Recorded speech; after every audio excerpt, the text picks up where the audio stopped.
Hey guys, how's it going? So today we took another field trip out to my parents' garden to do a little bit more planting. We've got some beautiful annuals down here, and it's nice to be out here where the air is a little bit cleaner. It's been a tremendously windy day. I'm kind of standing in a protected spot, so I wanted to start right here. But at home, and I'll show you what's been going on at home once we get back, but Chad and his crew showed up a couple of days ago and they started to excavate the area behind the barn, which means tearing out all the grass. They're going to be building up some berms. They've been removing some random concrete pieces, and it's just a dust bowl mess, especially when you've got the wind kicking that dust up. We've had to send text messages, apology text messages out to all of our neighbors, but it's nice to be out here to do a planting project. So let's take a look at the plants. Look at these. The color combination is beautiful. First off, you've got the Superbena Peachy Keen. I think, yeah, we've got the most of this one out of all of them. And it just has that kind of, well, peach salmon kind of coral vibe to it. And they're just so soft and peaceful looking. And then the snowdrifts, do you know where those are gonna go? Well, see, I don't have as many of those. You don't. There's like two full flats maybe and one part, and the snowdrifts, the tag says spacing about 32 inches, which is about probably right. I think so. They get absolutely enormous. Yeah. And then there's the Supertunia Mini Vista Yellows right here, which you can see the Mini Vistas have a smaller flower than the regular Vistas here, but they grow very, I wouldn't say quite as aggressively, but definitely faster than regular Supertunias. They're really good for, if it has Vista in the name, that means you can use it pretty much anywhere. In the landscape, in hanging baskets if you have a large enough one, in containers, and it's just gonna perform its head off. Yeah. Anyway, so this is the goal right here, and I think I'll run down and show everyone where you're planning on putting them. Okay. And you're gonna place them, right? Yeah, we'll bring down, Monica and I will bring down some. This is your dream team. Right? They've actually been working on other garden projects all day. They're going to be placing all the plants, and I'm gonna come back behind them and plant them. But I want to run down and show you where they're going to go. Right here's the swimming pool, has a cover on it because of the wind today. And if we go down here, so this area used to all be pasture, and it was all a hill, because you can see here how it slopes down. So they brought in some soil. This was my junior year of high school. They put this in. They built this area up so that it was all level right there, which made them need to terrace this bottom level. And it's so pretty. There's a whole bunch of boxwoods in the bottom level, Artemisia and some other things in that second level. I think this is where a lot of them are gonna go. This is the blue suede shoes salvia. Right up top, there's the flower carpet amber colored roses. So they kind of mirror the Peachy Keen Superbena. So anyway, this is kind of the location, and it is nice down here because it's on the east side down in here, and the wind's coming from the west. So it's really protected and really warm right here. So it should be a pretty comfortable place to plant today. And you can see up there on the top deck, there's the mangaves we brought the other night in the lemon coral sedum. Are you placing the snowdrift first? Yeah. Nice. The biggins? It's gonna be beautiful. I hope so. And I think that the hummingbirds, that's my biggest thing. The hummingbirds, the butterflies, we've got lots of swallowtails here. Oh, fun. Yeah. Well, they'll love all the color and the salvia for sure. That's a magnet. And I'm just gonna walk over here a bit just so you can have a little bit more idea where we're at. If you continue on this way, you go up to kind of the main part of the garden on the bottom level. If you turn left, you go down the rock stairs, and we'll just walk down these. Mom, what kind of boxwoods are these right here along the walk? Those are Justin Brower. What are those? Mont Bruno. So these are Mont Bruno boxwoods, which grow 3 by 3, and Justin Browers, which grow 2 by 2. Yeah. They're really pretty. So we go down this way, and this leads you to kind of what used to be the orchard, and now it's kind of the meadow area. Same kind of grass we put in our orchard. Isn't it gorgeous? Oh, it's so peaceful looking. And coming back up this way, you can see some hollyhocks, and they just naturalized down in here. And then out this way, give you a view of town here. Pyracantha in bloom. So right down there. So our house is like 10 miles that way. I think that's perfect, and just like pop the other ones in between. Yeah. Yeah? Or one thing in between, we could even do that, but I don't really want it to be a stripe. Yeah, that I makes want sense. It to be more like a mingle. Yeah. So We can mingle. No stripes, just mingling. We could do like a yellow vista more upright, Uh-huh. and then like a peachy keen down here to where Sure. it'll just really go, you know, so they don't look like soldiers. Yeah. I like them to be just kind of meandering. Like undulating through. Yeah. Okay, we can do that. Okay. Well, you just do that, and I'll just plant them where you put them. I'm gonna do the donk work today, the donkey work. I love it. Okay, I brought my auger, my Laura Edition 3-inch auger, and the Biotone starter fertilizer, and my kneeling pad. I love projects that just involve 4-inch plants. It's so nice, especially in areas like this where they brought in soil to make these terraced beds, so you know they're not going to be full of rocks or anything like that, or roots.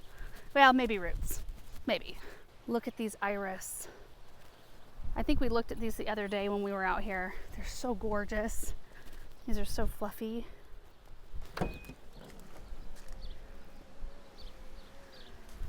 Perfect.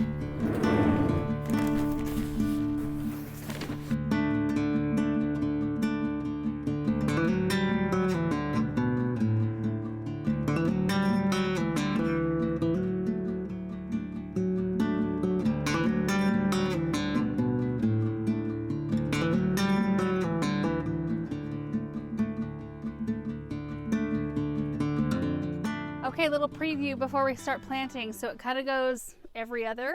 Snowdrift, peachy keen, but they're bounced back and forth from each other. And then the yellow, and then a white, and then a peachy keen, and then a yellow kind of toward the back. It's gonna be so pretty. Yeah.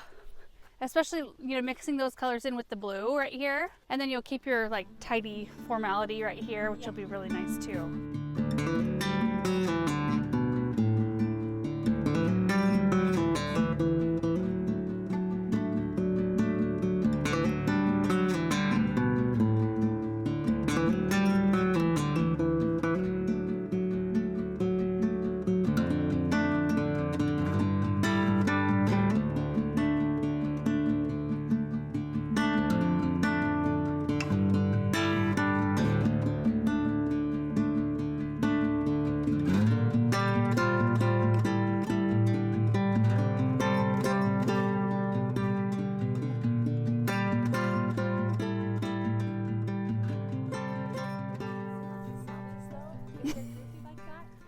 Need to get a longer dram wand there, Mom. Don't you sell those? I'm doing my stretches. Are you? Nice. Getting them all watered in. It's looking so good so far. Yeah. We've got just a few more left.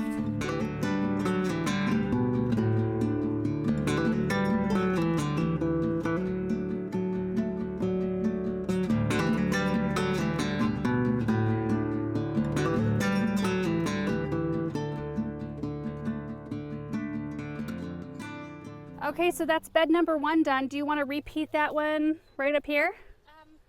Same sort of. Yeah, we don't have as much space. Yeah. But just a little bit. Just a few? Yeah. Okay. Yeah, so we were thinking right up here, kind of behind these fine line buckthorns, just tossing a few annuals in.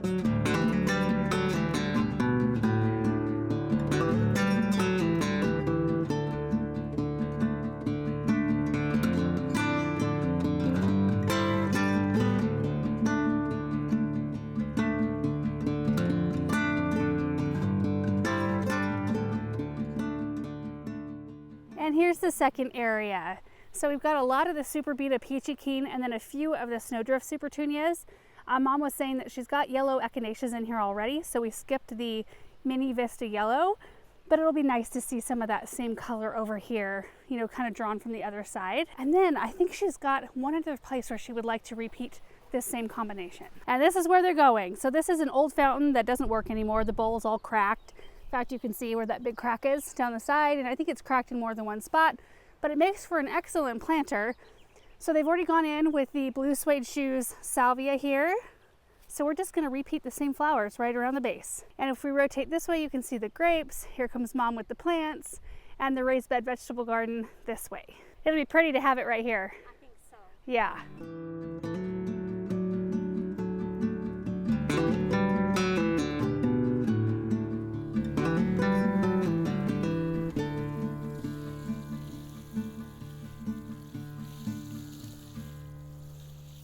I like the sound of the water.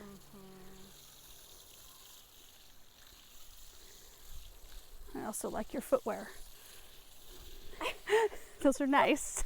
You need to be wearing them. Look at those hobo shoes you have. These are not hobo shoes. I have on hobo. Our same shoes. With the matchy shoes. And you guys, that is it for planting out here. I think it's going to be really fun to watch these plants fill in, see how they do, see how they cohabitate with one another, because every once in a while you try something out that you think may not work, like the snow drifts in with the other things that aren't quite as aggressive, and sometimes it works beautifully and you get just the perfect proportion of color that you want. So we will bring you along for updates later on this season, but for now we're going to head back home so we can look at the state of the land behind the barn, which I'm sure is looking fairly scorched earth at the moment.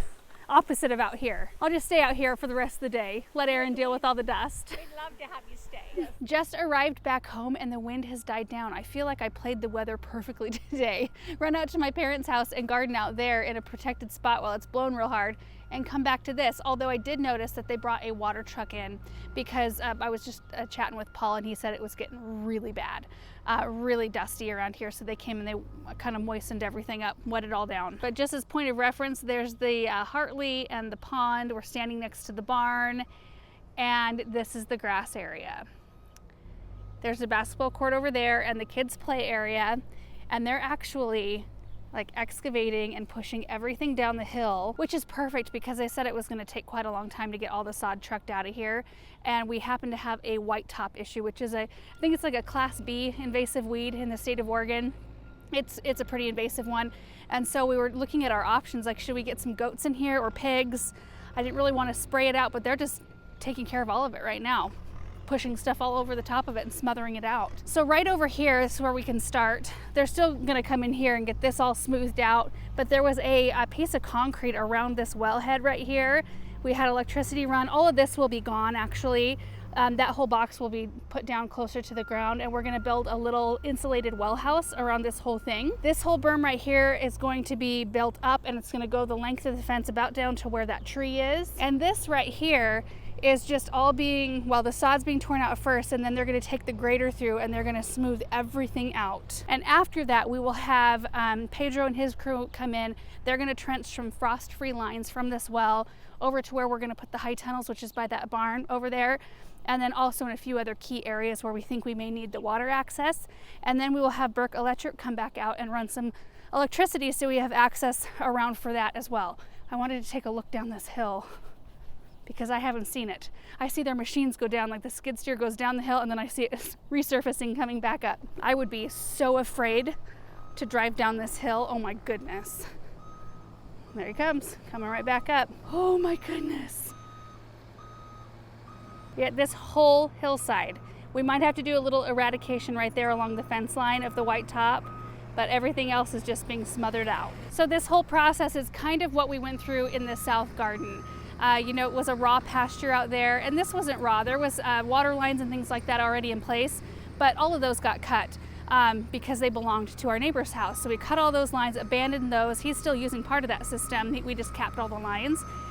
So he's using that system, and we need to just create our own and kind of contour the land, create some berms in places.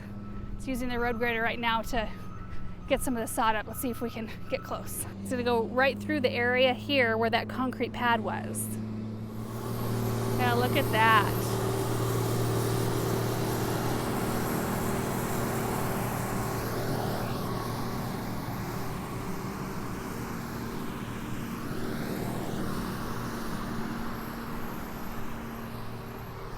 And here's the rest of the lawn that's left that we have not been watering because we couldn't up until this point.